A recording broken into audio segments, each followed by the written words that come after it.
Hi, I'm Burt True with True & Associates, and today we're going to talk about health insurance plan reimbursement from your auto wreck settlement. When you signed up for health insurance at work, they probably didn't tell you that if you get in a car wreck, they're not going to pay.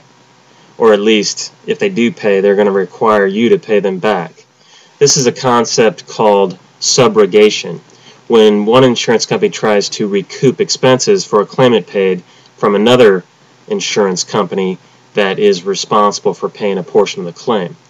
Your health insurance is claiming that they get paid back from the auto insurance that covers your wreck.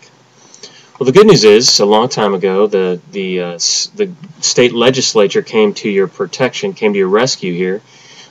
In Missouri, public policy prohibits the transfer of personal injury claims, in whole or in part. This prohibition actually dates back to English common law in the Middle Ages. But there's a recent Missouri court case, came down August 6, 2010, called Scroggins versus Red Lobster. In this opinion, the court held that the person the health insurance company was trying to get paid back from had paid for her health care coverage, and that the insurer is obligated to cover the expenses. And this is a quote from the court: "Missouri courts have never allowed a provider to be reimbursed for medical expenses that the insured recovers in a settlement from a liable third party under a lien theory, and we decline to do so now." So what that means is your health insurance can't get in front of you when it comes to getting paid for your auto wreck on your settlement. But your health insurance plan isn't done yet. These people have a lot of connections and a lot of pulls. So what they do is they go to the federal government. And there's a law enacted by the federal government called ERISA. It stands for Employee Retirement Income Security Act. And as we all learned in wherever they might have taught it, the Constitution says that federal law trumps state law. It's called the Supremacy Clause of the Constitution. So always remember that federal law trumps state law. So the health insurance plan claims to be governed by this federal law called ERISA. And this is where the analysis really gets complicated. Because ERISA does preempt state law, but there are exceptions, state laws that are not preempted by ERISA, and those exceptions are listed right there in ERISA. One of them is state insurance law. That's one exception. But then there's an exception to the exception. It's called the Deemer Clause. And that exception to the exception says that if the health insurance plan is self-funded, then state law is preempted.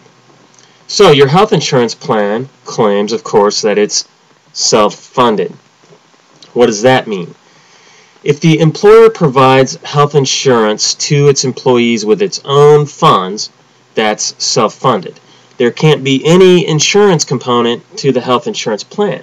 But see, a lot of these plans, your employer doesn't want to take the risk that an employee might get cancer or have some very bad situation, severe injury or disease, where the expenses are quite high and could theoretically even bankrupt the company.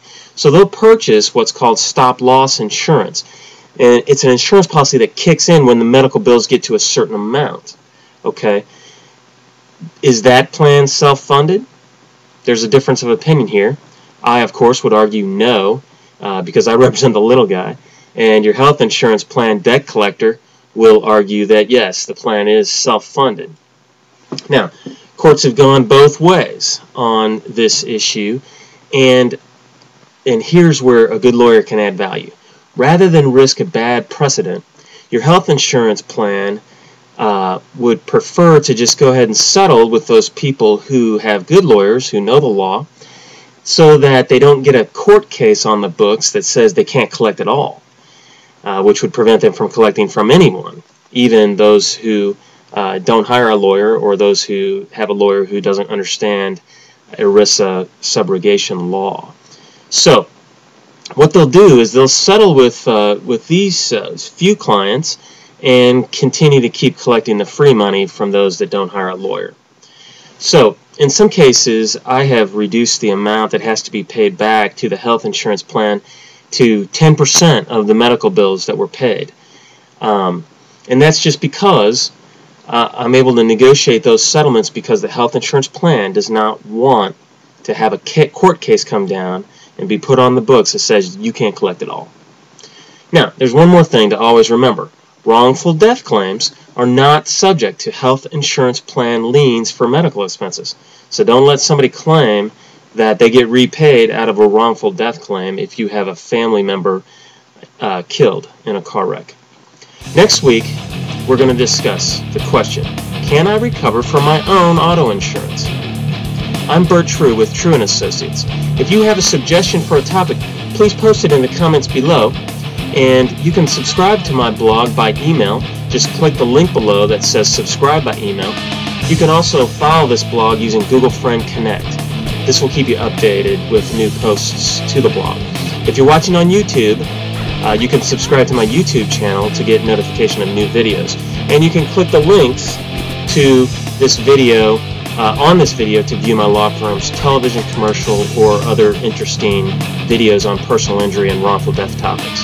If you'd like to discuss something in private, click the Google Voice gadget below on the blog and you can enter your telephone number and Google Voice will connect us. Thanks.